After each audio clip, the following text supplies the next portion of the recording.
دعا سرکار دو عالم صلی اللہ علیہ وسلم دوسروں کے لیے مانگے تو بہار ہی بہار ہے، بہار ہی بہار ہے، یہاں آ کر اس دعا کے اثرات جو ہیں وہ ختم کیوں ہو جاتے ہیں؟ لہٰذا اس دعا کے پیش نظر حضرت مجدد الف ثانی رحمۃ اللہ علیہ کیا لکھتے ہیں مکتوبات شریف میں؟ تو یہ جلد نمبر 1 میں دفتر حصہ 4 میں در المعرفت صفحہ نمبر 58 یہ دعا لکھتے ہیں کہ حضرت پیغمبر علیہ الصلاۃ والسلام در احادیث نبوی با اسناد ثقات آمدہ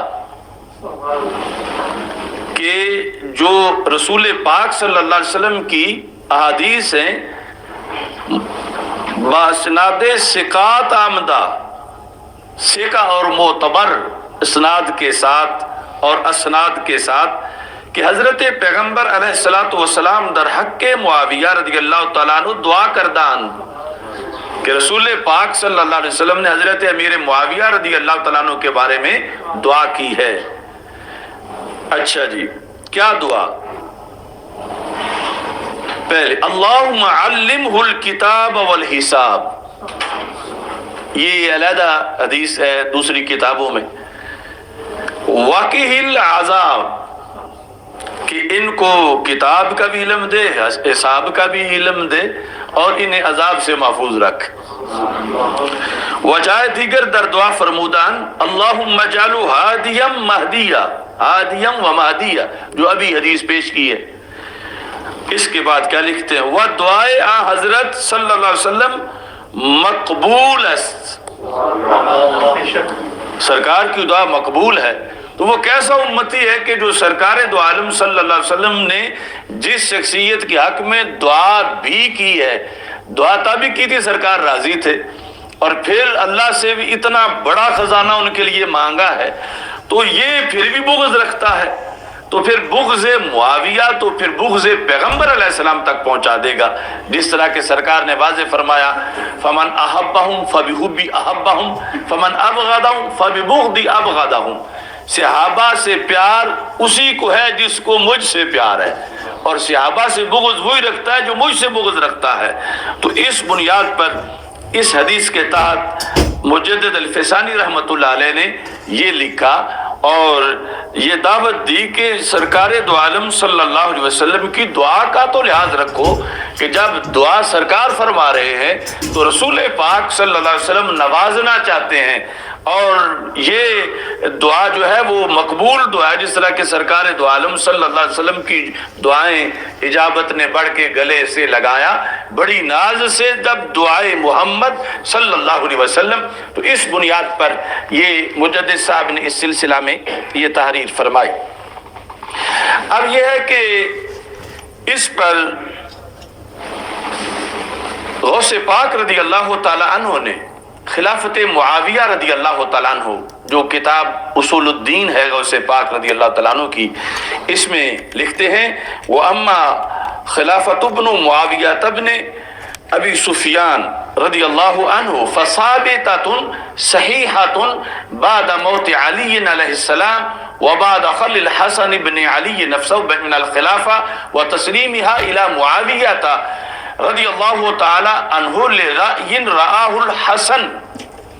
کہ حضرت علی رضی اللہ تعالی عنہ کے وصال کے بعد جب حضرت امام حسن رضی اللہ تعالی عنہ نے خلافت سپرد کر دی حضرت امیر معاویہ رضی اللہ تعالی عنہ کے، تو پھر یہ خلافت ثابت ہو گئی حضرت امیر معاویہ رضی اللہ تعالی عنہ کے لیے۔ اس وجہ سے بخاری شریف میں حضرت امیر معاویہ رضی اللہ تعالیٰ عنہ کے تذکرے کے ساتھ امیر المومنین کا لقب ہے، یعنی جس طرح میں نے ابھی گفتگو میں ابتدا میں امیر المومنین کہا، تو وہاں پر باقاعدہ یعنی جو ابن عباس رضی اللہ تعالیٰ عنہ سے سائل کا مکالمہ ہے، اس میں حضرت امیر معاویہ رضی اللہ تعالیٰ عنہ کے سوال کے اندر امیر المومنین معاویہ رضی اللہ تعالیٰ عنہ کہا گیا ہے۔ اور لوگ عجیب ہے، وہ کہتے ہیں کہ بخاری میں کوئی فضیلت نہیں، اب کیا امیر المومنین اور چھوٹی فضیلت ہے؟ کہ مومنین کے امیر. تو غوث پاک رضی اللہ تعالی عنہ کہتے ہیں کہ ایک تو امام حسن رضی اللہ تعالیٰ عنہ کی رائے تھی اپنی، دوسرا کیوں خلافت دے دی؟ کہتے ہیں وَتَحْقِيقٌ لِقَوْلِ النَّبِيِّ صلی اللہ علیہ وسلم فی الحسن، کہ جو رسول پاک صلی اللہ علیہ وسلم کا فرمان تھا امام حسن رضی اللہ تعالیٰ عنہ کے بارے میں، اس کو عملی جامہ پہنانے کے لیے. کیا فرمان تھا؟ ان ابنی ھذا سید، کہ آپ کو ممبر پہ بٹھا کے رسول پاک صلی اللہ علیہ وسلم نے فرمایا کہ یہ میرا سردار بیٹا ہے،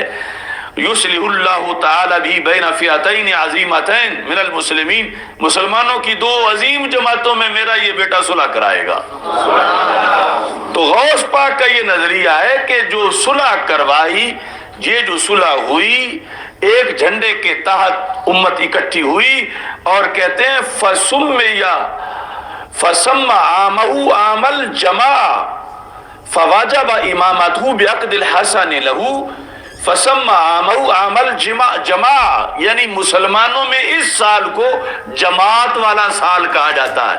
یعنی انتشار کے خاتمے کا سال، سب کے جمع ہونے کا سال. یہ سال جماعت تھا کہ جب حضرت امام حسن رضی اللہ تعالیٰ عنہ نے حضرت امیر معاویہ رضی اللہ تعالیٰ عنہ کی بیعت کی، خلافت ان کے سپرد کی، اور خلافت اس حدیث کے تحت